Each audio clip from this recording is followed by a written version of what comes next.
للعالمين. اللهم صل على حبيبنا وشفينا ومولانا بالقاسم المصطفى محمد. اللهم صل على محمد وآل محمد. اللهم صل على محمد وآل محمد وأجل فرجته وعلى آله وصحبه ومن تبعهم بإحسان إلى يوم الدين. أما بعد. Masyiral muslimin rahimakumullah, kita bersyukur bersua kembali dalam keadaan sehat walafiat untuk mempelajari satu ilmu yang cukup penting bagi kita manusia, bukan hanya orang Islam, yaitu tentang mempelajari jiwa kita yang paling dalam. Kita bicara tentang mi'raj rohani. Kata rohani menunjukkan bagian paling dalam. Kalau Imam Khomeini menganggap rohani itu bagian nomor 3, susunan nomor 3. Yang pertama adalah jasmani, kemudian kedua adalah jiwa, nafsani, baru kemudian terakhir adalah rohani. Kalau orang seperti misalnya Abdul Qadir Jailani, bahkan di dalamnya masih ada lagi sirrul asrar, rahasia dari segala rahasia. Kita masuk ke screen.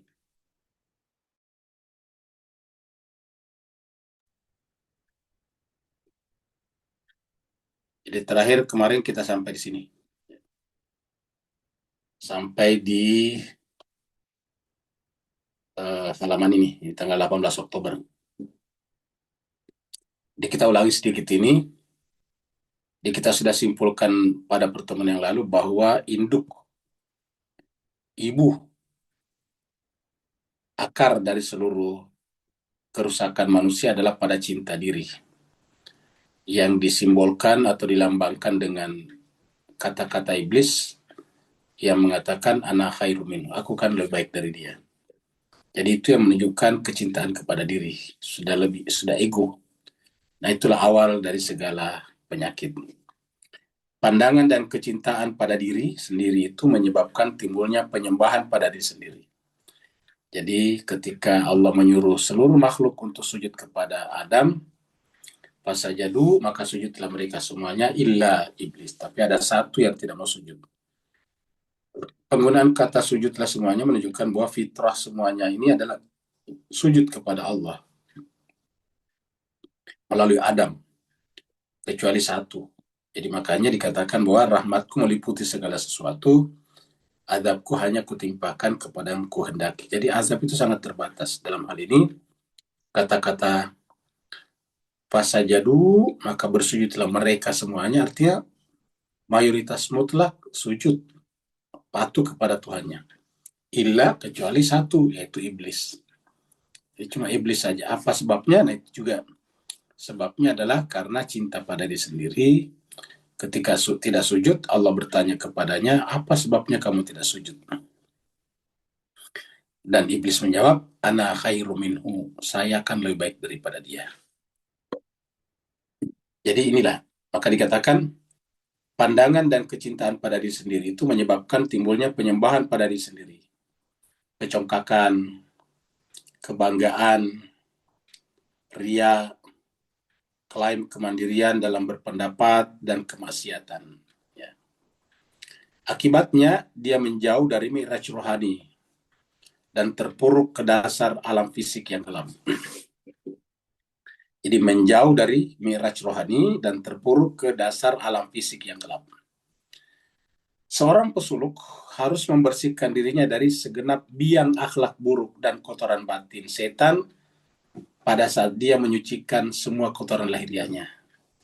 Jadi pada saat kita membersihkan diri, melakukan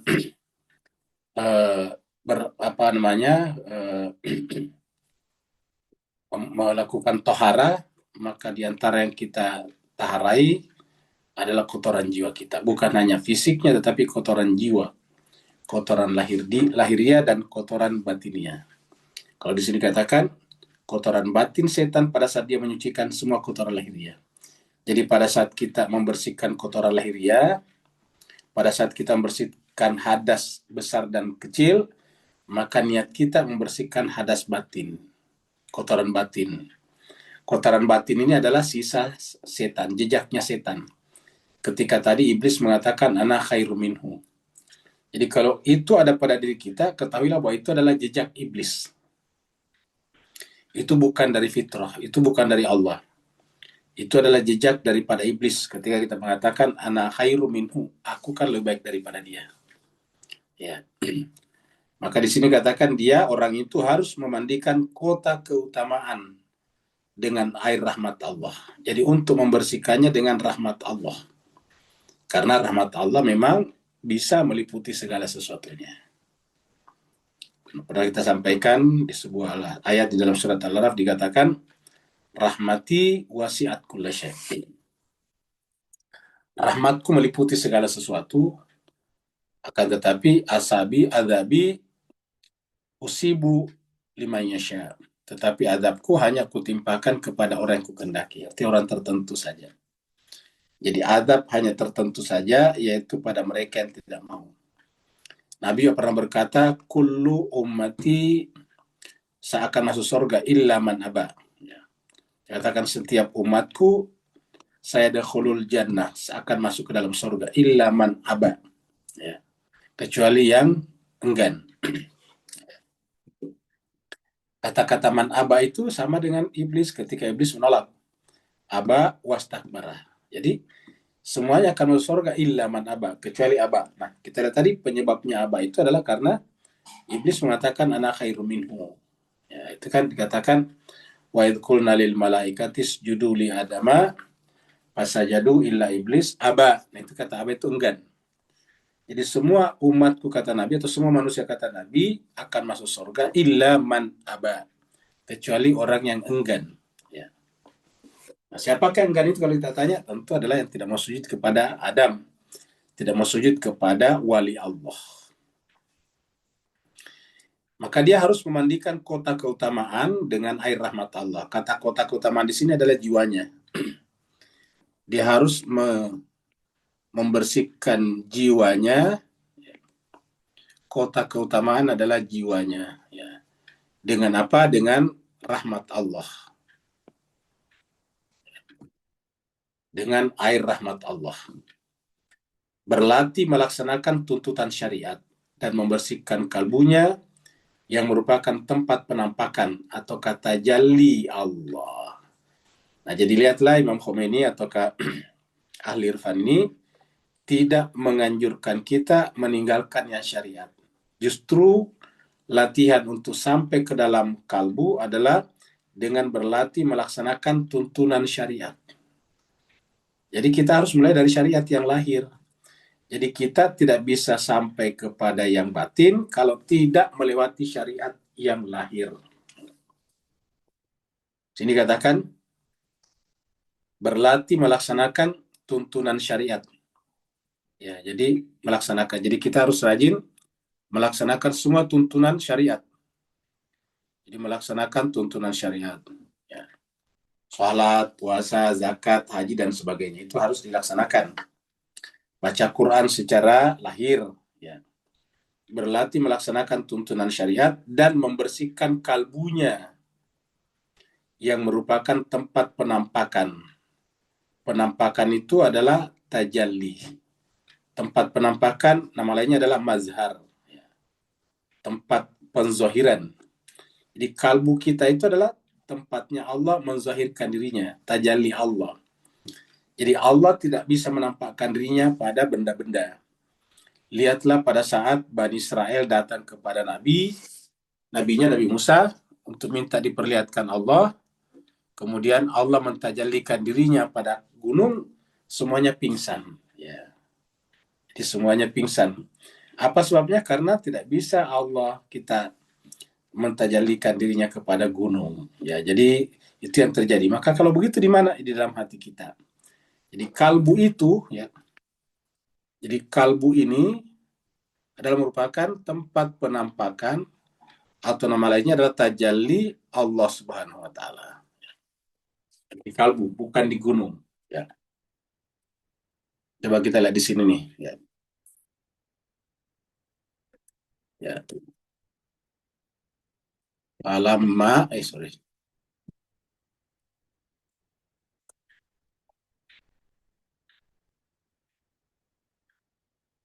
Itu bunyinya tuh. Tatkala menampakkan, ya. Tajalla, kita lihat tajalla dulu ya. Ya, ini dia. Tajalla, surat Al-Araf, ya. Surat Al-Araf, surat yang ketujuh ayat 143. Ya. Surat 47, surat 7 ayat 147.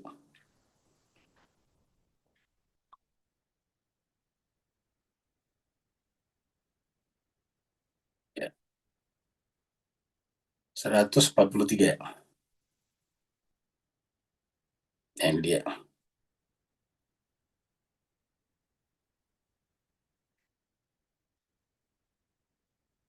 Walamma ja'a Musa, dan tatkala Musa datang, 43 ini. Tatkala Musa datang, limiqatina, untuk berjumpa dengan kami, maksudnya pada waktu yang telah kami tentukan, wa kallamahu, lalu kemudian Allah berfirman kepadanya, berbicara. Kalam itu berbicara kepadanya. Wa kallamahu Rabbu, Tuhannya berbicara kepadanya. Kemudian Nabi Musa menjawab, qala Rabbi, wa Tuhanku, arini anzur ilaika. Wahai Tuhanku, perlihatkanlah dirimu kepadaku. Nah, kata perlihatkan di sini arini itu di depan mata. Jadi lahiriah secara fisik. Arini, perlihatkanlah dirimu kepadaku. Anzur ilaika, agar aku bisa melihat kepadamu. Anzur ilaika, agar aku bisa melihat dengan cermat kepadamu. Qala, Allah menjawab, karena ini kan kalam ini berbicara, berdiskusi, berhiwar ya. Ini Nabi Musa, ini Allah. Allah berfirman, lan tarani, kamu sekali-sekali tidak akan bisa melihat aku. Jadi, lan tarani, kamu tidak bisa melihat aku. Walakin, akan tetapi, unzur ilal jabal. Sekarang lihatlah kepada bukit, gunung. Fainistaqarra makanau, apabila nanti gunung itu tetap di tempatnya, fasaufa tarani, maka kamu akan melihat aku. Falamma jalla rabbuhu, maka tatkala Tuhannya tajalla, mentajallikan dirinya, lil jabal, pada gunung, bukit, ja'alahu, maka menjadilah gunung itu dakka, hancur. Jadi menjadilah bukit atau gunung ini dakka, hancur. Wa kharra Musa, lalu kemudian Musa terjatuh sa'ika, dalam keadaan pingsan. Nah, apa yang bisa kita lihat di sini? Bahwasanya bukit itu tidak bisa menerima tajallinya Allah. Artinya tidak bisa menjadi tempat tajallinya, tidak bisa menjadi mazharnya, tempat Allah memperlihatkan dirinya. Mata kita juga tidak bisa melihat ke sana, seperti Musa langsung pingsan di sini. Ya. Kan ini menjelaskan kepada kita bahwa gunung itu tidak bisa. Apa sebabnya kira-kira? Karena Tuhan itu tetap artinya ada, sementara yang namanya bukit ini berubah, kata ayat ini. Kalau kamu melihat itu gunung tetap, kamu akan bisa melihat aku. Tapi setelah dilihat dengan ibaratnya, setelah Allah men-zoom out gunung itu, sehingga Musa melihat bagian-bagian kecil, ternyata semuanya bergerak. Akhirnya dianya pingsan, Musanya pingsan. Ya. Nah, karena ketika bukit itu bergerak, atau benda materi ini bergerak, ya hakikatnya tidak ada.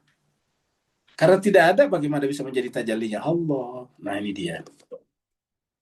Maka dikatakan di sini, gunung itu kemudian hancur nih. Hancurlah gunung ini.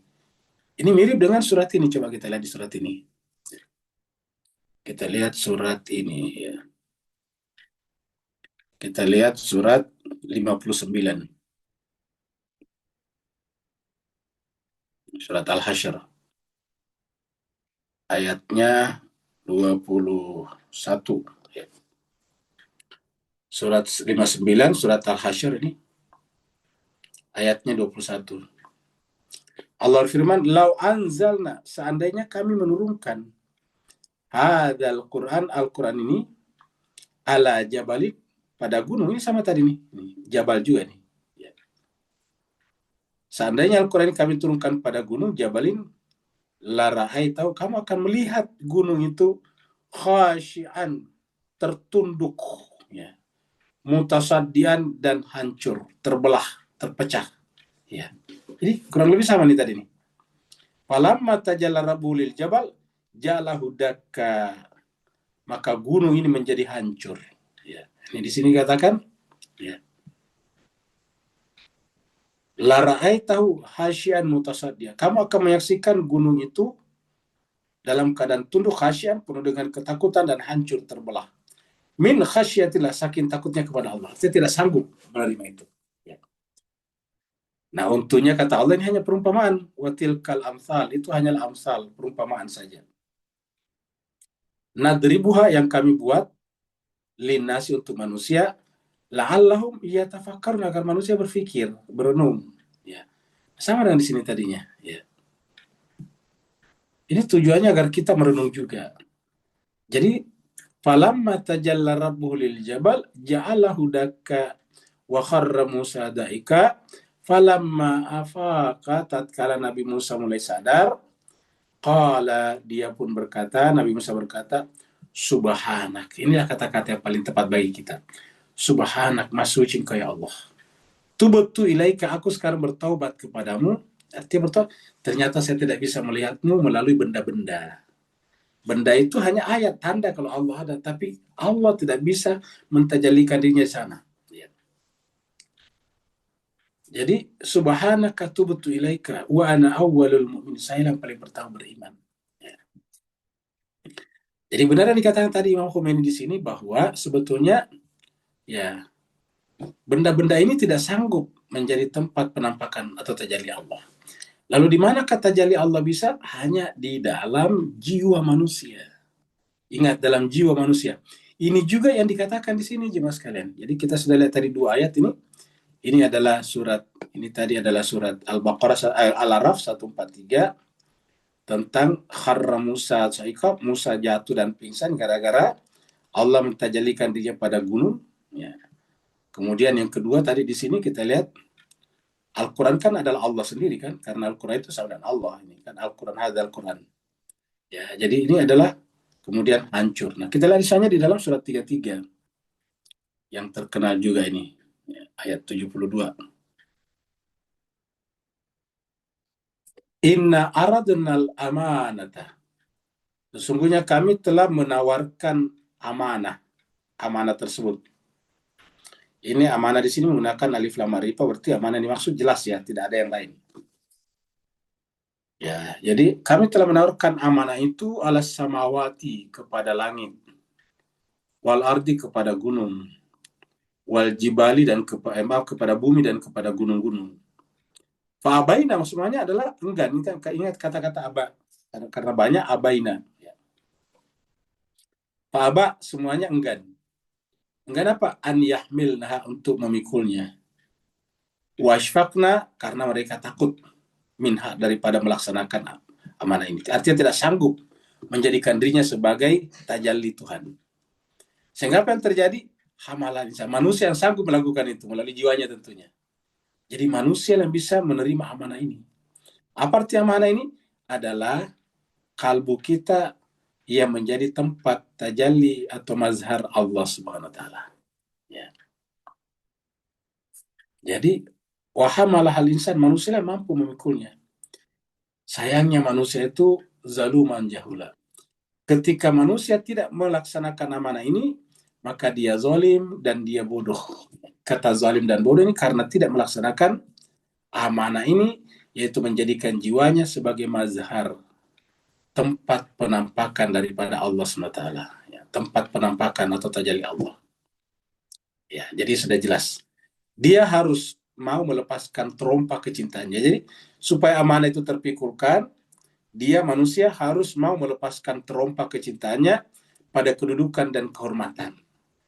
Jadi kalau kita cinta kepada kedudukan, cinta kepada kehormatan, ya itu kan ego namanya. Kedudukan itu adalah saya kan nanti lebih tinggi dari dia. Kehormatan, saya kan lebih mulia dari dia. Itu semuanya ana khairu minhu. Jadi itulah induk. Jadi kata-kata Nabi, maaf, kata-kata iblis itu ana khairum minhu, itulah induk dari segala kejahatan. Ya. Itu adalah induk dari segala kejahatan. Makanya harus mampu melepaskan itu. Kalau enggak, ya kita akan tetap melakukan berbagai macam kesalahan. Karena hanya dengan begitu, yaitu melepaskan terompa kecintaan ini kepada kedudukan dan kehormatan, baru kemudian ia berhak memasuki lembah kekudusan. Ingat, lembah kesucian. Jadi setelah itu baru bisa atau berhak memasuki lembah kekudusan ini. Lembah kekudusan. Dan menerima tajalli Tuhan ini. Dan menerima tajalli Tuhan. Artinya jiwanya menjadi tempat mazhar tajalli Tuhan. Ya. Jadi pernyataan Imam Khomeini adalah merupakan manifestasi daripada ayat-ayat tadi. Jadi jiwa kita hanya bisa menjadi mazhar tajalli Tuhan apabila hilang ego kita di sana. Keakuan kita di sana harus dicabut. Keakuan itulah yang menyebabkan kita mengejar kedudukan, kita mengejar kehormatan dengan cara apapun, termasuk dengan cara melakukan hal-hal yang buruk, seperti yang dilakukan para koruptor dan sebagainya. Mereka melakukan itu untuk apa? Untuk mengejar kedudukan. Ya. Selagi dia belum membersihkan diri dari kotoran-kotoran lahiriah yang buruk, ingat, selagi dia belum membersihkan diri dari kotoran-kotoran lahiriah buruk, ingat, dari lahiriah dulu ya, jadi harus kita camkan di sini lahiriah dulu. Tidak bisa kita langsung kepada batinnya, lahiriah dulu. Setelah itu, maka dia tidak akan dapat menyucikan batinnya. Jadi selagi kita belum bisa membersihkan diri dari kotoran-kotoran lahiriah, maka selama itu juga kita tidak akan dapat menyucikan batin kita. Ya. Jadi ingat, bermula dari tohara lahiriah. Tidak bisa mengatakan saya tidak perlu lagi tohara lahiriah karena saya orientasinya batin, tidak boleh. Ya. Tidak boleh mengatakan saya tidak perlu sholat lagi karena jiwa saya selalu sholat. Nah, itu salah. Jadi berdasarkan ajaran Irfan yang benar adalah selagi manusia belum mampu membersihkan diri dari kotoran-kotoran lahiriah, maka dia pun tidak akan dapat menyucikan batinnya karena penyucian lahiriah adalah pendahuluan. Ingat, pendahuluan. Ya, pendahuluan artinya prakondisi, persyaratan. Jadi penyucian lahiriah adalah pendahuluan bagi penyucian batin. Nah, jadi ini harus kita camkan ya. Jadi yang namanya penyucian lahiriah adalah pendahuluan bagi penyucian batinia. Ya. Jadi ada istilah dalam ilmu fikih itu atau ilmu usul fikih ya bahwa muqaddimatul wajib wajib juga, muqaddimatul wajib wajibun. Pendahulu daripada yang wajib wajib juga karena kita wajib memperbaiki batin kita, menyucikan batin kita karena batin kita yang menjadi tempat penampakan atau tajalli Allah, maka berarti wajib juga membersihkan lahiriah kita. Karena tidak bisa masuk ke dalam batin kalau tidak bisa melalui lahir. Karena kita tidak sah salatnya kalau tidak berwudu misalnya. Wudu itu adalah lahiriahnya.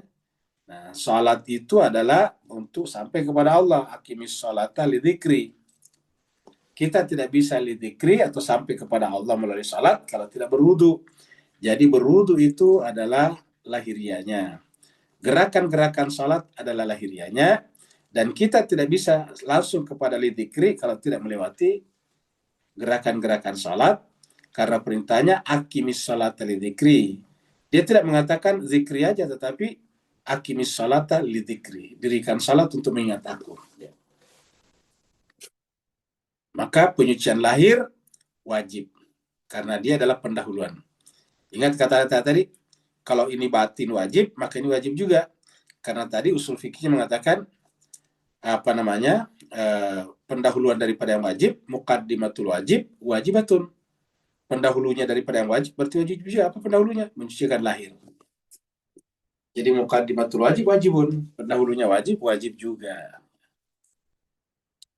Selama ketakwaan lahiriah belum sempurna, ingat ketakwaan lahiriah. Jadi selama ketakwaan lahiriah kita belum sempurna, jadi ada namanya ketakwaan lahiriah. Ketakwaan lahiriah itu ketakwaan yang dibuktikan dengan menjalankan secara lahir seperti sholat, ya dan sebagainya. Jadi selama ketakwaan lahiriah belum sempurna, seperti yang ditetapkan syariat,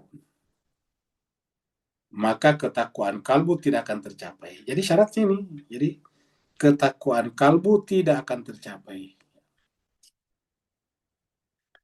Jadi ada ketakwaan lahiriah seperti dikatakan tadi Pak Nur, itu Nabi Musa menunjukkan ketakwaan lahiriah, sama-sama takwa, tetapi Nabi Khidir menunjukkan ketakwaan batinnya kalbu di sana. Dan kombinasi antara Nabi Musa dan Nabi Khidir itulah adalah ajaran agama Samawi.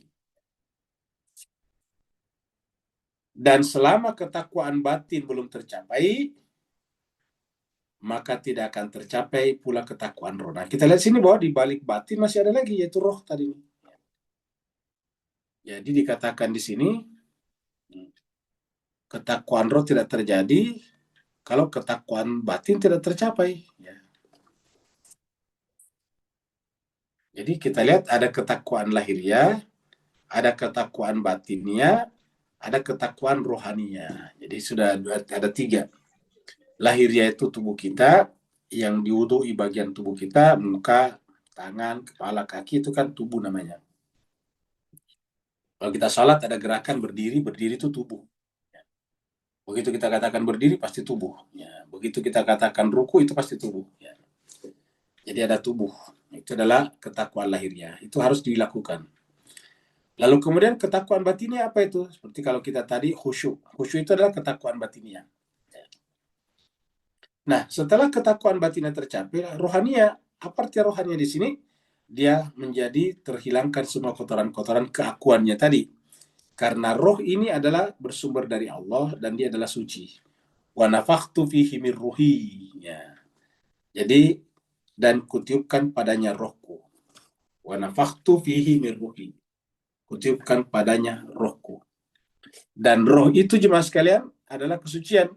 Makanya walaupun disebutkan bahwa malaikat itu dari cahaya, tapi karena malaikat itu suci, maka disebut dengan roh juga. Nah, jadi dia disebut roh. Coba kita lihat di sini. Kita lihat di dalam surat Maryam. Ayatnya kurang lebih ini ya, coba kita lihat. Di sini kita lihat, kita baca 16 sampai 17. Wadkur fil kitabi Maryamah, dan sebutkanlah, ingatkanlah, bacakanlah di dalam kitab suci Al-Quran itu tentang Maryam. Idzin tabadat min ahliha, ketika dia meninggalkan keluarganya. Makanan syarqiyah, mengambil tempat di sebelah timur. Jadi waktu Maryam sudah mulai berangkat lebih dewasa, gadis, maka dia sering menyendiri. Meninggalkan keluarganya, baru menyendiri di timur, sebelah timur, makanan syarqiyah. Karena timur kotanya. Kalau Ibnu Arabi tentu punya makna tersendiri tentang syarqiyah di sini, timur. Timur itu tempat terbitnya matahari. Fatahadat min dunihim hijaba. Nah, supaya tidak terganggu, dia membuat hijab. Karena kata hijab itu bukan berarti bisa di dalam kamar, seperti kalau di dalam surat Al-Imran itu adalah di mihrabnya, di tempatnya Nabi Zakaria. Fattakhazat min dunihim hijaba. Lalu kemudian dia mengambil hijab atau membuat hijab. Dunihim, mereka manusia, keluarganya tadi sini. Bisa diartikan keluarganya, bisa diartikan penduduk kotanya. Ahli itu penduduk kota juga bisa. Jadi supaya tidak ada komunikasi antara dirinya dengan penduduk kota, dia mengambil hijab. Kata hijab di sini bermakna tadi tinggal di mihrab, tidak keluar-keluar.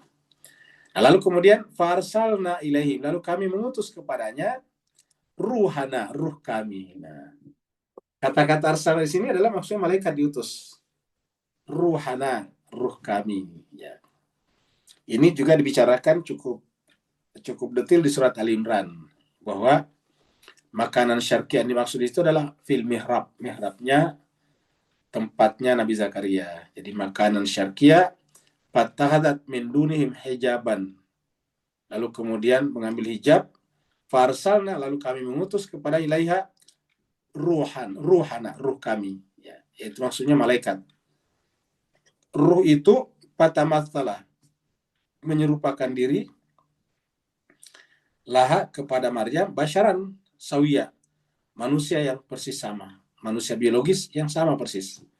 Jadi secara lahiriah kayak manusia kayak kita. Ya. Tetapi dia bukan biologis. Ya. Seperti saja, jadi posturnya saja, bentuknya saja. Di dalam surat Ibrahim, di dalam cerita Nabi Ibrahim diceritakan, dia pun datang basyaran sawiya kepada Nabi Ibrahim. Ada 3-4 malaikat. Tapi ketika ditawarkan makanan, malaikat itu menolak. Malaikat itu menolak. Kenapa menolak? Dia katakan, kami malaikat. Nah, gitu. Jadi bentuknya manusia tapi tidak makan. Kenapa? Karena materinya tidak seperti kita, bukan fisik seperti kita. Cuma bentuknya saja seperti manusia. Basyaran sawiya. Nah, tapi intinya di sini dikatakan ruhana, roh kami. Iya. Jadi ruh itu adalah malakuti sebetulnya. Ya. Jadi atasnya ruh ada tadi nafs, nafs di atasnya lahiriah, lahiriah, jasmani, nafsani, dan rohani. Nah, begitu tingkatannya. Jadi dia paling luar adalah jasmani, di bawahnya adalah nafsani, di bawahnya lagi ada rohani. Ya, seperti itu. Nah, di sini ada disebutkan malaikat roh. Malaikat ini artinya apa? Dia tidak ada lagi yang ada pada dirinya kecuali Allah. Jadi malaikat ini adalah tajallinya Allah SWT. Maka tindakan malaikat adalah tindakan Allah SWT. Dan apakah ini hanya roh seperti ini hanya diberikan kepada malaikat saja? Jawabannya tidak. Kepada orang beriman juga. Kita bisa lihat di sini. Surat Al-Mujadalah.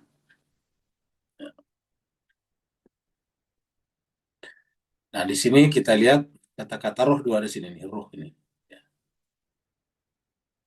La tajidu qauman, kamu tidak akan menemukan suatu kaum yu'minuna billah yang mengaku beriman kepada Allah wal yaumil akhir dan hari akhir, yuwaduna yang mereka itu berkasih sayang man hadallah dengan pihak-pihak yang menentang Allah dan Rasulnya yang melakukan kejahatan terhadap kemanusiaan. Coba. Melakukan kejahatan kemanusiaan. Al-Quran mengatakan pernah berdusta saya sekali, nggak bisa dipercaya. Apalagi dari dulu zaman bahala. Kerjanya berdusta terus-menerus. Sampai sekarang. Lihatlah, Bapak Ibu pasti ikuti kejadiannya, kan? Donald Trump dengan Putin. Donald Trump sendiri yang menawarkan pertemuan dengan Putin. Dia merintis agar Putin bertemu dengannya di wilayah apa itu di Greenland itu kalau tidak salah di Amerika tempoh hari. Habis itu pertemuan kuda direncanakan di Budapest. Ya, kan rencana Budapest ini bertemu. Tiba-tiba secara sepihak Donald Trump membatalkannya. Coba. Setelah membatalkannya, langsung pada saat itu juga memberikan sanksi kepada perusahaan besar Rusia, yaitu dua perusahaan minyak besar Rusia. Ya. Yang menyalurkan hampir 50% minyak Rusia dijualkan oleh perusahaan ini. Tapi langsung disanksi oleh Amerika, coba. Yang nggak bisa dipercaya. Ya. Kelihatannya ketawa-ketawa dia katakan kepada Putin, kamu baik. Tapi padahal nggak bisa dipercaya. Ini tukang tipu dari dulu. Ya. Mereka menipu orang India, mereka menipu orang aborigin, mereka menipu orang Maori, mereka kenyang nipu. Ya. Ya, itu sampai sekarang. Tapi sayangnya banyak negara Muslim masih percaya. Ya. Padahal tidak bisa dipercaya seperti ini. Lihatlah dengan Cina misalnya. Pura-pura baik dengan Cina, tiba-tiba dia desak negara Amerika Belanda, tiba-tiba mengambil alih perusahaan. Bayangkan, perusahaan orang diambil alih di Belanda. Ya. Coba. Kan ribut jadinya sekarang. Akhirnya Cina membalas dengan melarang semua ekspor chips ke perusahaan-perusahaan Eropa, termasuk akhirnya Volkswagen sekarang di Jerman akhirnya terhenti produksinya. Akhirnya terjadi perang seperti ini. Siapa mulai? Mereka tiba-tiba Netherlands masa mengambil alih perusahaannya orang yang investasi di negaranya. Nah, ini sama aja dengan mencaplok sama dengan merampas negaranya perusahaannya orang. Ya. Bayangkan kalau kita tiba-tiba mengambil alih Freeport, wah itu bisa jadi perang besar. Tapi itu yang dilakukan Nederland, Belanda. Nah, itu adalah tekanan Amerika. Jadi seperti inilah keadaannya. Jadi Al-Quran mengatakan, La tajidu kauman, kau tidak akan menemukan satu kaum, yu'minuna billah, beriman kepada Allah wal yaumil akhir, dan hari akhir, yuaduna, yang berkasih sayang kepada orang-orang yang menentang Allah dan Rasulnya. Jadi negara kita melakukan itu biar, tapi kita dalam hati harus menolak. Silakan negara, karena dalam negara itu kan berlaku yang namanya demokrasi suara terbanyak. Karena kita suaranya sedikit, ya apa boleh buat, kita diam saja. Tapi dalam hati kita menolak. Karena sini katakan tidak mungkin orang itu dianggap beriman kalau berkasih sayang dengan orang-orang menentang Allah dan Rasulnya, walaupun mereka yang menentang Allah dan Rasulnya itu adalah ayah mereka sendiri, bapak-bapak mereka, au abnahum, ataupun anak-anak mereka, putra-putra mereka, au ikhwanahum, ataupun saudara-saudara mereka, au ashiratahum, ataupun kerabat-kerabat mereka.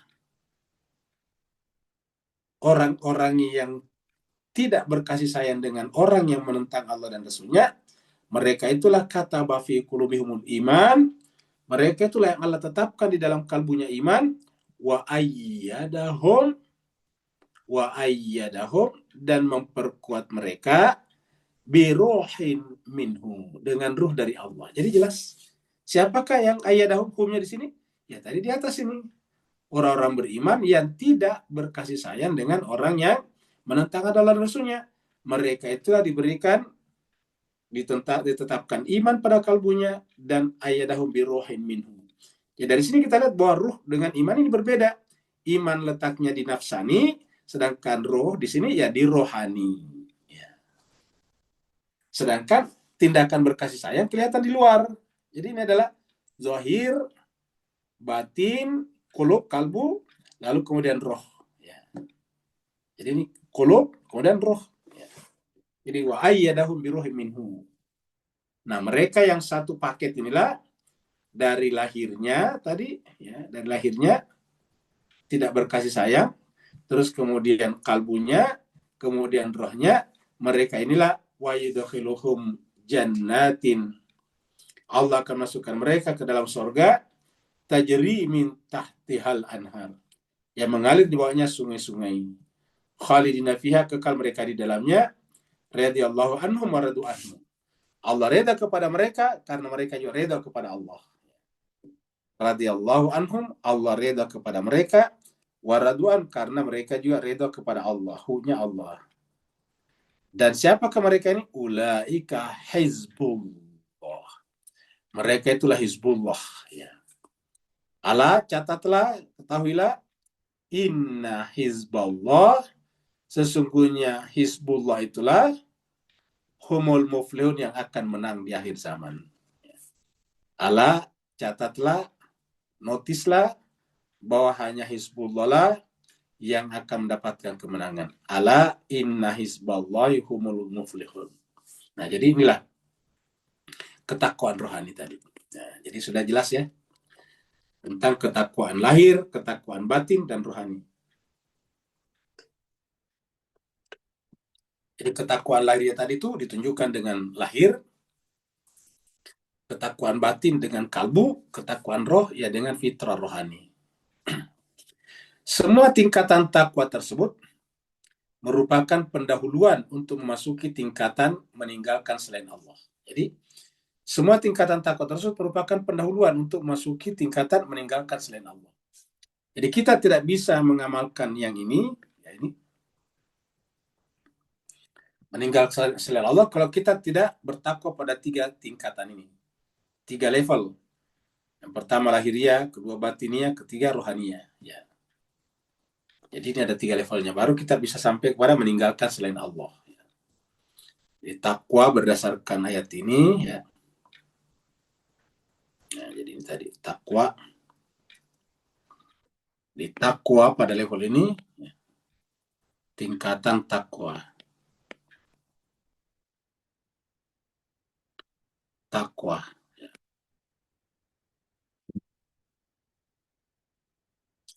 Yang pertama sekali adalah takwa lahiriah.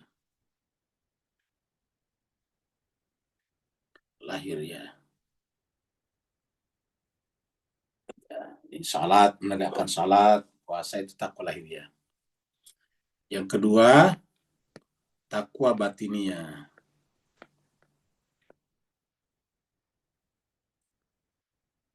Ini jiwa, kalbu ya. Kalau ini adalah jasmani, ya. Jasmani, ya. Ini adalah kalbu, ya, ini kalbu. Ya. Yang ketiga adalah takwa rohani.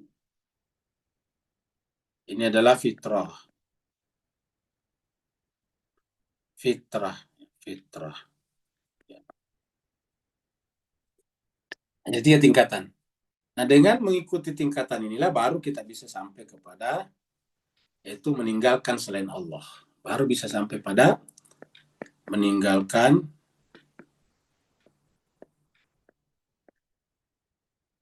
selain Allah. Jadi baru bisa sampai ke sini. Jadi kalau dengan mengikuti 1, 2, 3 baru bisa meninggalkan selain Allah. Kalau ayat ini. Ya. Kalau kita belum bisa ke sana berarti belum bisa meninggalkan selain Allah.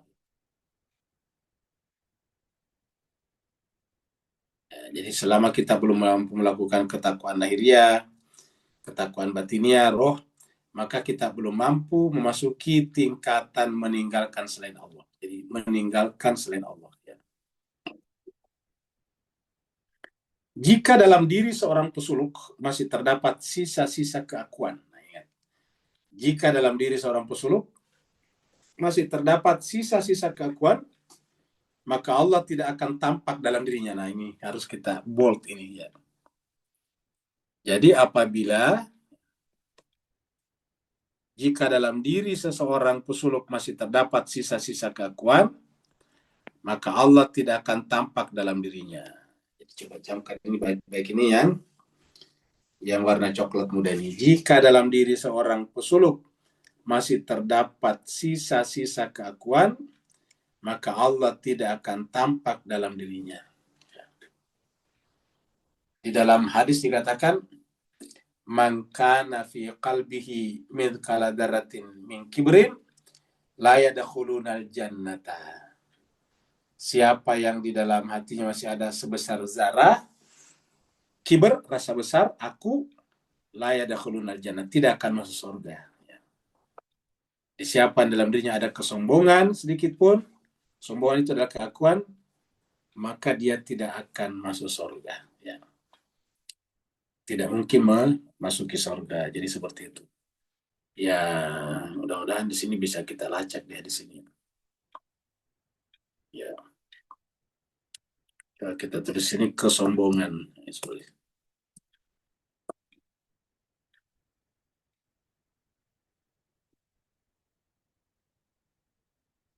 jadi ini ada beberapa hadis nih, kita lihat di sini. Nah, di sini. Nah, ini dia nih, ya. Nah, jadi coba kita lihat apa namanya. Ini hadis dari Abdullah ibnu Mas'ud ini, ya. An Abdillahi ibni Mas'ud ini. Mudah-mudahan kebaca di sana ini. An Abdillah ibni Mas'ud, dari Abdullah bin ibnu Mas'ud. Anin Nabi sallallahu alaihi wa alihi wasallam. Qal, dari Nabi sallallahu alaihi wasallam berkata, la yadkhulul jannata, ini yang sudah belajar bahasa Arab ini bisa baca nih. Dari sini nih, la yadkhulul jannata man kana fi qalbihi mithqalu dzarratin min kibr. Ya. Jadi kita baca sampai di sini saja. La yadkhulul jannah, tidak akan masuk surga man, orang yang karena ada fi qalbi, di dalam kalbunya, mithqal, sebesar, seberat atau sebesar zarah, debu, atom, min kiber, tidak bisa. Ya. Nah, jadi jemaah sekalian terbagi, tidak, ini hadisnya jelas, ini adalah Muslim. Ya. Dan ini banyak sekali nih, ada di Bukhari juga nih, semua yang ada nih.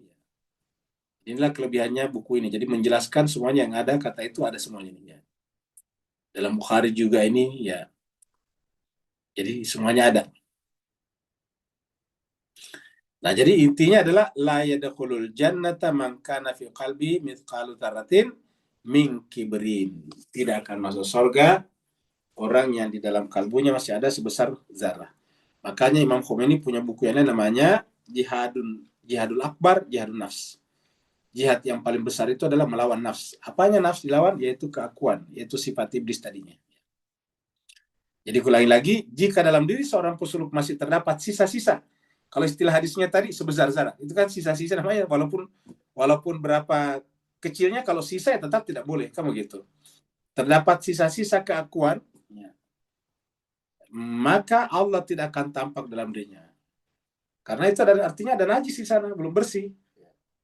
Dan dalam ilmu usul, dalam ilmu fikih, ya najis itu bisa ditandai dengan 3 bendanya. Kalau tidak kelihatan bendanya, warnanya. Tidak kelihatan warnanya, baunya, aromanya. Nah, jadi artinya masih selama ada aroma-aromanya, masih ada warna-warnanya, berarti belum sempurna. Jadi jika dalam diri seorang pesuluk masih terdapat sisa-sisa keakuan, atau istilah hadisnya tadi, min kibrin, maka Allah tidak akan tampak dalam dirinya. Kalau hadisnya tadi, la yadkhulul jannah.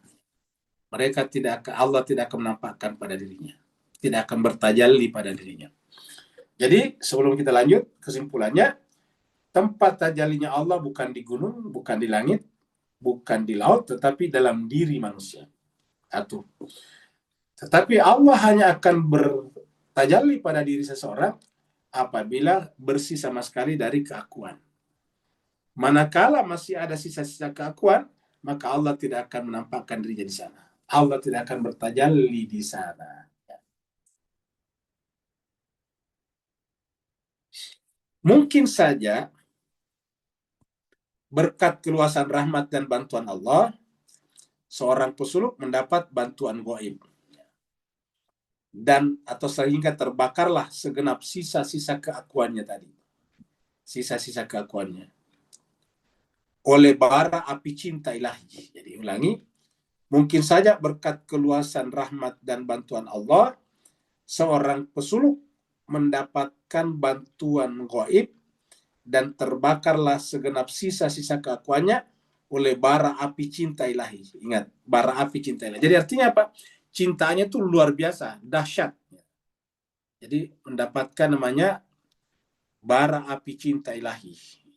Apa yang dibakar oleh bara api cinta ilahi? Yaitu tadi sisa-sisa keakuan. Sisa keakuan. Jadi yang dibakar adalah sisa keakuan. Nah, coba kita lihat di sini nih. Surat Al-Baqarah 163.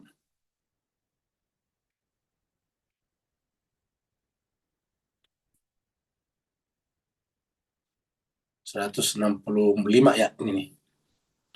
165. Allah berfirman, wa minan nasi, dan di antara manusia, man, ada yang, di antara manusia ada yang yattakhidhu, menjadikan, min dunillah, selain daripada Allah. Ya, ingat tadi di sini. Ingat tadi di sini. Selain Allah, menjadikan selain Allah. Jadi belum meninggalkan selain Allah. Ya. Jadi may yattakhidhu min dunillah, ada yang manusia menjadikan selain Allah itu andada, sembahan, berhala dalam dirinya. Namanya berhala dalam dirinya. Yuhibbunahum, mereka mencintai berhala-berhala ini, dunia ini, kahubbillah, seakan-akan atau sama dengan cintanya kepada Allah. Ka sama hubbillah, cintanya kepada Allah. Jadi yuhibbunahum, mereka mereka mencintai berhala-berhala ini, tandingan-tandingan ini, keakuannya maksudnya, egonya, kahubbillah, seperti mana cintanya kepada Allah. Lalu bagaimana orang beriman? Walladzina amanu, adapun orang beriman, asyaddu hubbalillah, cintanya kepada Allah asyaddu, dahsyat. Nah, jadi cintanya kepada Allah itu adalah dahsyat. Asyaddu hubbalillah, sangat dahsyat, sangat luar biasa, sangat boom. Jadi cintanya kepada Allah itu adalah boom, dahsyat, ledak. Nah, karena saking dahsyatnya, maka kemudian ini mampu membakar sisa-sisa keakuannya. Karena cintanya kepada Allah itu adalah membara, bara api cinta ilahi. Nah, inilah orang beriman tadi sini. Yang walladzina amanu asyaddu hubban lillah. Cintanya kepada Allah itu sangat dahsyat, luar biasa. Nah, jadi itu adalah bara api cinta perlu diperbanyak. Jadi api nggak bagus kecuali satu, api cinta. Api cinta kepada Allah. Boleh jadi tajalli Allah pada gunung. Nah, kita sudah bisa lihat di ceritanya Nabi Musa tadi. Jadi boleh jadi tajalli Allah pada gunung yang mengakibatkan kehancurannya dan pingsannya Nabi Musa tadi kita sudah lihat. Terdapat petunjuk tentang hal di atas. Ya. Jadi dengan tajalli itu, jadi Imam Ghazali mengatakan seperti ini, boleh jadi. Jadi boleh jadi tajalli Allah pada gunung yang mengakibatkan kehancurannya dan pingsannya Nabi Musa, terdapat petunjuk tentang hal di atas. Ya. Yaitu bahwa tajalli yang sesungguhnya adalah pada jiwa manusia, bukan pada gunung, pada yang lain. Dan bisa juga bermakna bahwa seandainya kita bisa menyaksikan tajalli Allah pada diri kita, kita akan seperti Nabi Musa melihat tajalli Allah pada gunung, seperti itu. Yaitu pingsan. Apa artinya pingsan? Tiba-tiba dia mati. Pingsan itu kan mati sebetulnya. Nah, berlakulah kata Nabi, mutu qabla antamut. Matilah sebelum kalian mati. Itulah mati yang sesungguhnya. Mati dari selain Allah. Jadi ketika Nabi Musa pingsan di sana, kita artikan mati dari selain Allah. Seperti tadi di sini. Ya. Dia mati dari selain Allah. Meninggalkan selain Allah. Ya, dia pingsan. Ya, yang ada hanya Allah. Jadi ketika dia pingsan, apa artinya? Dia fana. Yang ada hanya Allah saja. Jadi begitu. Perbedaan ini juga terjadi antara pesuluk yang majdub dan majdub yang bersuluk. Apa itu namanya pesuluk yang majdub? Yaitu pesuluk yang majdub. Majdub itu atau majzub itulah tersedot. Seperti Nabi Musa itu tersedot ke dalam keindahan Allah. Sehingga Nabi Musa jatuh pingsan ketika menyaksikan itu di gunung. Bayangkan kalau dia menyaksikan di gunung, bagaimana kalau dalam dirinya? Ya. Jadi Nabi Musa pingsan, majdub itu tersedot, ya, terbawa, hilang, dia fana. Ya. Jadi ada pesuluk yang kemudian tersedot, ada juga sudah majdub baru bersuluk. Ya. Jadi ada perbedaan. Nah, jadi harusnya kita menjadi pesuluk yang tersedot masuk di sana. Ya. Jangan tersedot baru menjadi pesuluk, nggak ada. Tujuannya bersuluk adalah agar tersedot. Tersedot itu artinya terabsorb. Ya. Dia terabsorb, dia terserap, ya, ke dalam Allah. Seperti misalnya biasa kita dengar ada burung-burung yang tersedot oleh mesin jet pesawat. Itu kan pesawat itu kan pakai jet, baling-baling dalam tapi kecil, tapi putarannya luar biasa. Kalau ada burung lewat di depannya itu kan menyedot. Nah, kayak gitulah. Atau seperti misalnya lampu yang mengambil anai-anai. Kalau lampu di malam hari tiba-tiba banyak anai-anai, nah anai-anai itu keluar dari tanah, semuanya terbang menuju kepada lampu cahaya. Lalu sampai di cahaya, dia mati di sana, dia pingsan, dia tersedot, dia fana. Jadi si anai-anai itu tersedot dan kemudian fana di dalam cahaya. Nah, seperti itulah harusnya orang beriman. Jadi bagaimana kalau itu terjadi pada jiwa kita? Ini kan Nabi Musa tadi menyaksikan di gunung. Bagaimana kalau itu sampai pada kita menyaksikan diri kita? Nah, jemaah sekalian, walaupun kita belum sampai ke sana, tapi ini tujuannya kita belajar. Karena semuanya bermula dari ilmu. Makanya kan ayat pertama, Iqra. Bermula dari ilmu. Dengan mengetahui ini, kita sudah tahu bahwa ternyata ada orang sampai ke sana. Dan bisa kita sampai ke sana. Dan kalau kita sampai ke sana, itulah kebahagiaan sejati. Ya. Ahli hakikat mungkin memahami noktah. Noktah itu titik ya. Ahli hakikat mungkin memahami noktah dan perkara penting yang patut dipelajari, yang jika tidak diketahui akan mengakibatkan berbagai kesesatan. Ahli hakikat. Jadi ahli hakikat mungkin memahami noktah, poin, dan perkara penting yang patut dipelajari, yang jika tidak diketahui akan mengakibatkan berbagai kesesatan. kesesatan, kemudian penyimpangan, dan keterbelakangan di jalan menuju Allah. Jadi, jika tidak diketahui, makanya kan perlu mengetahuinya.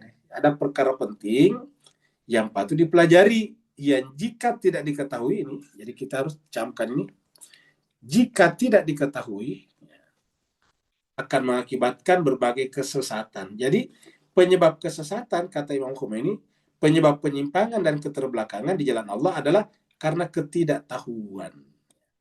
Tapi ketidaktahuan ini tidak bisa tidak bisa dibiarkan. Kenapa? Karena kita diberikan perangkat untuk mengetahui.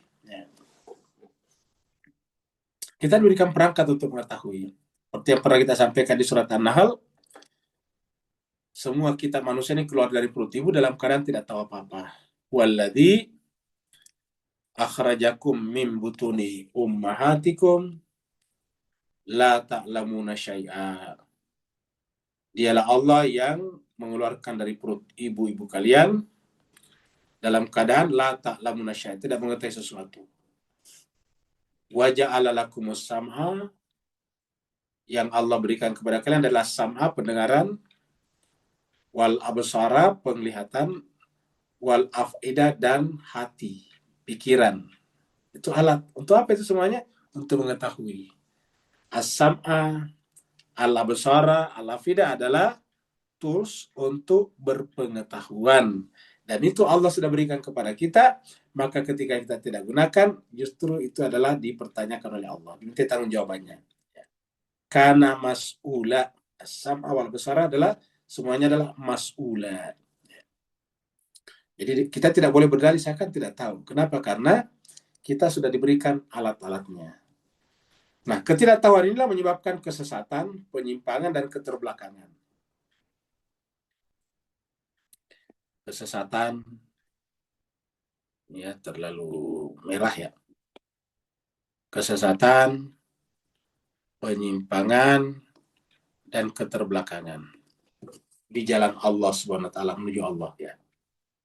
Oleh karenanya tidak dibenarkan bagi seorang pencari kebenaran untuk tidak mengetahui atau melupakan hal ini. Jadi ingat, tidak dibenarkan bagi seorang pencari kebenaran ini untuk tidak mengetahui atau melupakan hal ini. Jadi kalau dia sengaja tidak mengetahui, berarti bukan pencari kebenaran, ingat. Tidak dibenarkan bagi seorang pencari kebenaran. Jadi apakah Bapak Ibu termasuk pencari kebenaran? Lihatlah di sini. Jadi pencari kebenaran itu tidak membiarkan ketidaktahuannya berlalu hadir begitu saja. Jadi oleh karenanya tidak dibenarkan bagi seorang pencari kebenaran untuk tidak mengetahui atau melupakan hal ini. Nokta itu ialah bahwa bagi seorang pesuluk dan pencari kebenaran muncul lagi di sini. Jadi bisa dikatakan kalau dia pesuluk, seorang pencari kebenaran juga. Ya. Hendaknya melepaskan dirinya dari, ingat, kalau dia pesuluk, pencari kebenaran, hendaknya melepaskan dirinya dari ifrat dan tafrit, sikap tidak seimbang. Ya, kata tidak seimbang di sini artinya sikap berat dunianya saja. Ya. Ifrat atau kata tafrit, sikap tidak seimbang, sikap berat sebelah, itu namanya ifrat. Yang sering ditemukan pada sebagian kalangan sufi yang bodoh. Nah, apa artinya? Mereka itu hanya mengamalkan saja tapi tidak mau belajar. Ingat, mereka tidak punya ilmu, tidak belajar. Jadi mengaku mengamalkan sunnah, rajin puasa Senin Kemis, tetapi belajarnya tidak pernah. Kalau ditanya kenapa, dia katakan cukuplah saya Pak Ustadz, cukup saya puasa dan. Nah, padahal kata Imam Khomeini disebut dengan ini adalah kalangan sufi yang bodoh dan ahli fikih. Bayangkan Imam Khomeini menggunakan kata-kata ini. Ya. Dan ahli fikih yang lengah. Jadi disebut dengan sufi yang bodoh. Jadi lihatlah jemaah sekalian kata-kata ini. Jadi begitu kerasnya Imam Khomeini menggunakan kata-kata kepada orang yang tidak mau belajar. Ingat, yang tidak mau belajar. Sampai disebut dengan kalangan sufi ya. Ini kita pakai warna ini ya. Kalangan sufi yang bodoh. Ya. Atau ahli fikih fuqaha yang lengah. Ya. Coba. Nah, jadi Imam Khomeini menekankan pentingnya belajar, belajar, dan belajar. Jadi kita ulangi lagi, nokta itu adalah titik kekurangan tadi sih. Nokta itu kan secara bahasa artinya titik ya. Jadi di sini maksudnya titik kekurangan ya. Nokta itu ialah bahwa bagi seorang pesuluk dan pencari kebenaran hendaknya melepaskan dirinya dari ifrat atau tafrit, yaitu sikap tidak seimbang. Artinya apa? Dia hanya mengamalkan tapi tidak punya ilmunya. Jadi dengan demikian Imam Khomeini menginginkan kita menjadi irfan nazari dan amali sekaligus. Bukan hanya amali tanpa nazari, harus nazari dan amali. Nazari tanpa amali tidak bagus. Amali dan tanpa nazari lebih tidak bagus lagi. Karena Imam Khomeini mengatakan nazari itu ilmunya. Ya. Karena di sini Imam Khomeini bahkan menggunakan kata-kata sufi yang bodoh. Ya. Jadi sikap ifrat hanya mengamalkan saja, rajin berdoa, dia berdoa menangis, tapi tidak mau belajar. Makanya jemaah sekalian berkali-kali kita katakan untuk mengetahui apakah kita penolong Imam Hussein gampang sekali, belajar atau tidak. Kalau enggak terus apa yang kita mau tolong Imam Hussein? Coba. Kita mau tolong apa Imam Hussein? Imam Hussein kan menyampaikan kebenaran, menyampaikan ajaran. Ajaran itu harus dipelajari, ini kebenaran. Ya. Nah, kita tanya apa yang diperjuangkan Imam Hussein? Ya. Nah, sekarang kan kita tidak dalam kondisi Karbala, dalam pengertian kita tidak dalam pengertian seperti di Gaza misalnya. Kita aman-aman saja. Lalu apa yang digunakan ini? Ya, kita belajar. Kita tidak berada di terowongan Gaza. Kita tidak berada di kemah-kemah yang terkepung di Karbala. Kita sekarang ada di Singapura, kita ada di Kuala Lumpur, kita ada di Malaysia, kita ada di Indonesia. Yang alhamdulillah aman, sentosa. Ya. Lalu apa yang harus kita lakukan? Nah inilah dia jemaah sekalian. Ya. Belajar, belajar, dan belajar. Kalau bunga berteriak-teriak, baik kayak Hussein ketika dibaca hal min nasir yansuruni, kau gitu. Itu kan ramai tuh kalau bulan Muharram tuh. Hal min nasir yansuruni berteriak, baik kayak Hussein. Masih ada kepenolong menolongku. Saya datang. Datang apa menolong? Dari siapa coba? Ya. Untuk mengorbankan waktunya saja belajar susah, gimana mengorbankan nyawanya, mengorbankan darahnya? Nggak mungkin. Ya.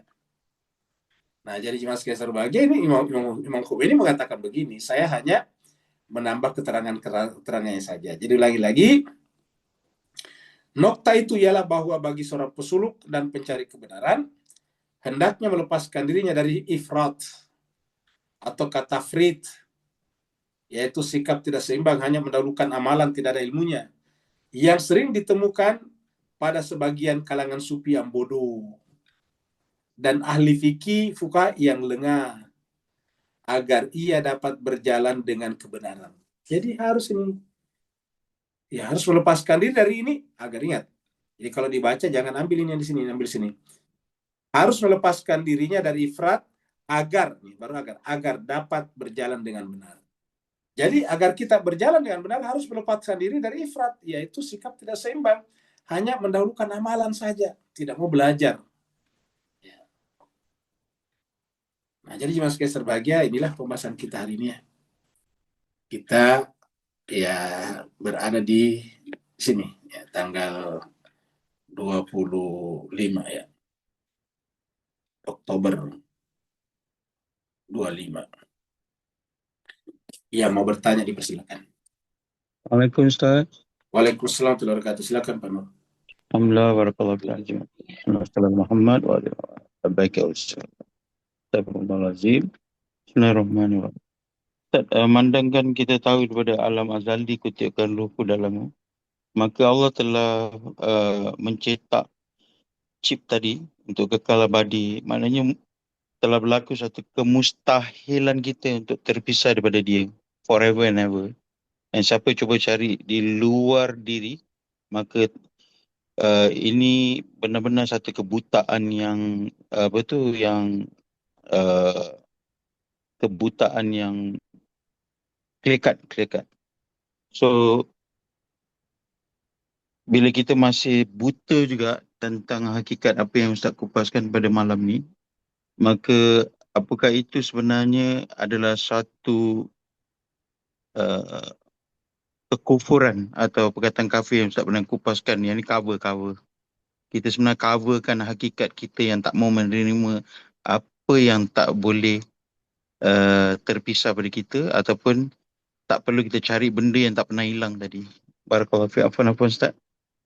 Baik, terima kasih Pak Nur. Jadi cuma sekian bahagia. Jadi memang apabila kita matanya buta, mata hatinya, kan sebetulnya intinya jiwa itu sadar ya, kesadaran. Ketika kita tidak menyadari sesuatu, namanya buta terhadap sesuatu. Ketika kita tidak menyadari, seperti dikatakan Pak Nur tadi, bahwa Allah selalu bersama dengan kita, tidak pernah tidak bersama dengan kita, karena semuanya adalah merupakan ayat-ayatnya, semuanya adalah merupakan maujud dari wujudnya, maka tidak pernah bisa sesuatu itu terwujud kalau wujud Allah tidak bersamanya. Tetapi kalau ada orang tidak menyadari ini, namanya sama dengan buta. Buta mata hatinya, buta kesadarannya. Nah, ketika buta kesadarannya, nama lainnya adalah kafir tadi, tertutup. Nah, jadi kalau kita jadikan satu ini kesesatan, penyimpangan, keterbelakangan, kita jadikan satu kata, satu term, maka term yang cocok tadi adalah kafir. Ya. Jadi kata kafir itu tertutup. Karena kita tanya, kenapa dia tersesat? Karena tercover. Tercover, tertutup, cover. Ya. Kenapa dia menyimpang? Cover. Dia nggak lihat jalan. Kan menyimpang kan berarti dia tidak lihat jalan yang lurus. Terbelakang. Kenapa? Karena dia tidak cover. Dia tercover hatinya. Maka dia tidak melihat bahwa banyak orang di depannya. Dia terbelakang. Dia menyadari kalau tidak ada orang di depannya, sehingga dia di belakang saja. Terbelakang itu kan tertinggal jauh di belakang sana. Nah, jadi orang itu sesat, orang itu menyimpang, orang itu terkebelakang, penyebabnya satu, cover. Nah, makanya jemaah sekalian berbahagia, yang paling berbahaya itu sebetulnya adalah tercover. Karena kalau hati sudah tercover, sudah kafir, kalau bahasa Arabnya cover, bahasa Inggrisnya, maka tidak ada gunanya lagi pelajaran. Nasihat tidak ada gunanya. Dalam surat Al-Baqarah dikatakan, innalladzina kafaru. Jadi kita artikan innalladzina kafaru, sungguhnya orang-orang yang tercover atau kayak mengcover, kira-kira gitulah ya. Jadi orang-orang yang mengcover, ya. Jadi orang-orang yang mengcover, bagi Bapak Ibu yang baru mendengarkan ini, ingat saja kata bed cover ya, penutup tempat tidur ya. Innalladzina kafaru, sungguhnya orang-orang yang mengcover. Ya. Maksudnya cover hatinya, kesadarannya, menutup dirinya kesadarannya. Sawa'un alaihim, maka sama saja bagi mereka. A'andzartahum, kamu berikan peringatan kepada mereka, am lam tunzirum, atau tidak beri peringatan, la yu'minun, sama saja tidak beriman. Jadi sawa'un la yu'minun, diberi peringatan atau tidak beri peringatan sama saja, yaitu la yu'minun, tidak akan beriman. Kenapa? Karena mata hatinya atau kesadarannya kafir, tertutup ya. Jadi innalladzina kafaru sawa'un alaihim anzartahum. Kalau begitu bagaimana cara menghadapi orang seperti ini?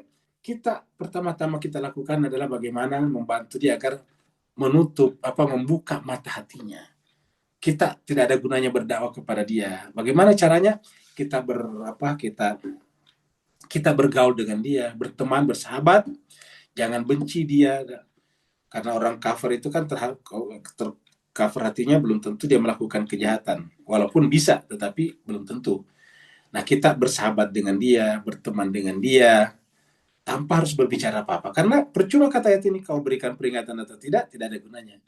Apa yang harus kita tunggu? Momentum. Kita tunggu momen pada saat dia menghadapi masalah besar. Ya. Hadapi masalah besar. Kita datang kepadanya. Ya.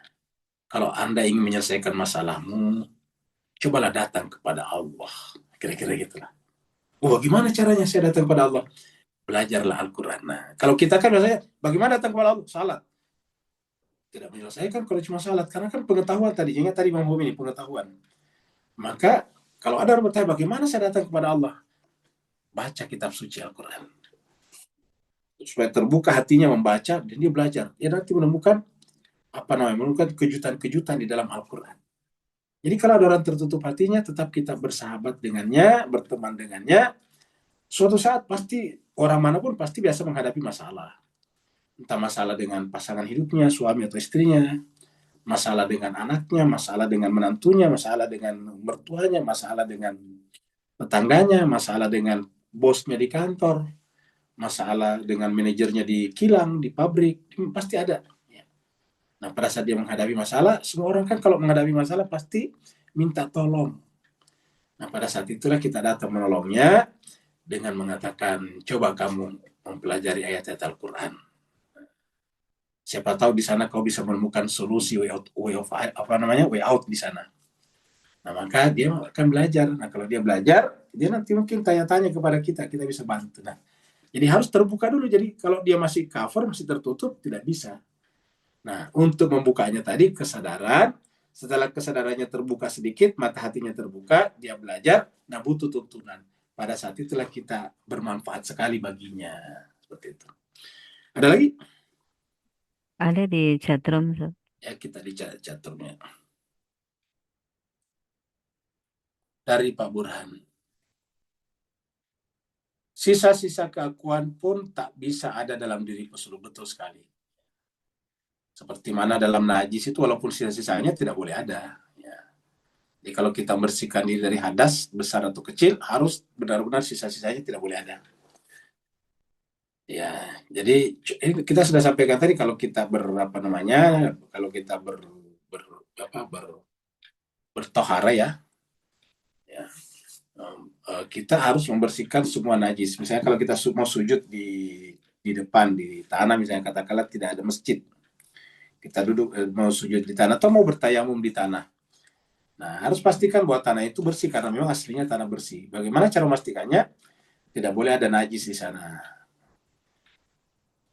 Tidak boleh ada baunya di sana, bau najis. Tidak boleh ada warna najis di sana. Nah, begitu. Jadi ada 3, bendanya, warnanya, dan baunya.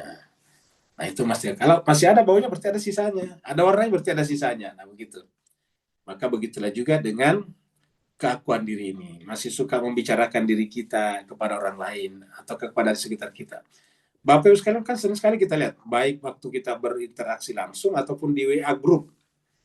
Coba lihat di WA group, itu kan banyak sekali orang suka menceritakan dirinya. Sedikit-sedikit menceritakan dirinya, sedikit menceritakan dirinya. Nah, itu kan padahal dia bicara tentang irfan, tentang sufistik, tapi selalu membicarakan dirinya. Ya. Nah, kalau ada orang seperti itu, berarti ada sisa-sisa keakuan.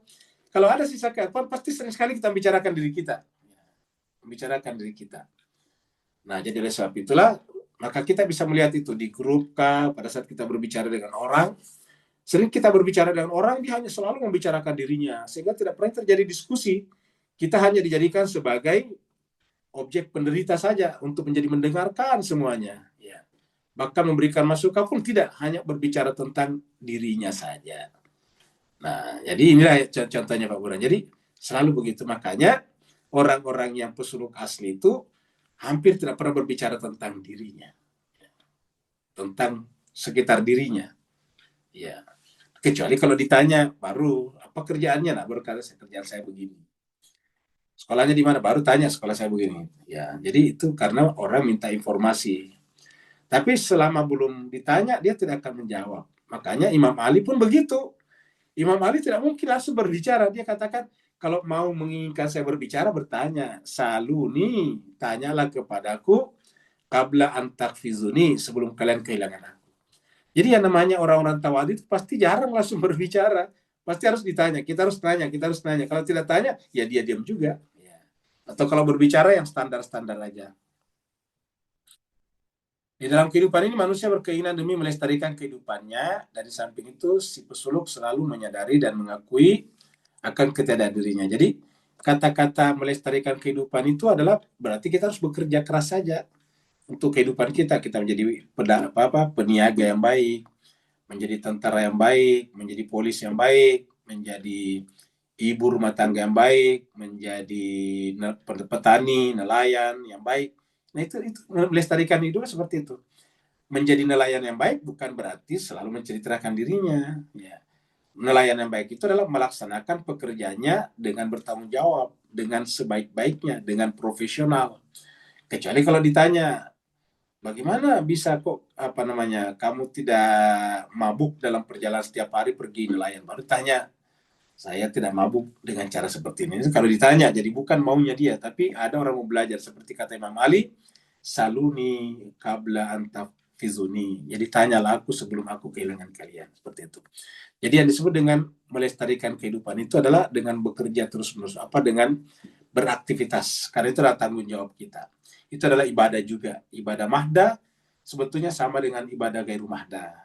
Ibadah gairu mahda sama dengan ibadah mahda. Bedanya kalau mahda ada tata caranya, ada petunjuk pelaksanaannya, sedangkan kalau gairu mahda tidak ada pelaksanaan. Tapi di sisi Allah sama saja. Contohnya misalnya sholat. Sholat itu kan mahda. Tapi tidak sah sholat kalau kita tidak menutup aurat. Penutup aurat itu kan adalah baju, kain. Nah, kalau tidak ada penjual baju dan penjual kain, tidak ada petani kapas, ya tidak ada baju dan kain.